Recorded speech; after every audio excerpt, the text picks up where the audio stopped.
Hi everyone! Another weight loss recipe, detox water using these ingredients. We will need about 1 tablespoon of honey, slices of cucumber, slices of lemon, and slices of ginger. Add in the cucumber,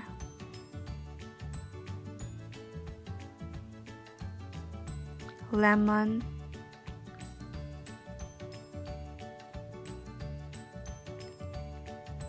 and ginger. Boil some water and then pour the boiling water in the jar.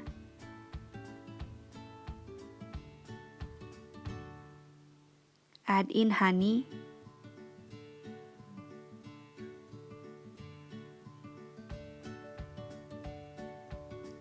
stir,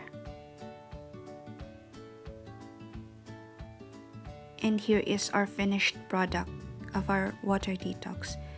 You can drink it straight away, or you can let it cool down and add some ice. Thank you for watching. Till next time. Bye.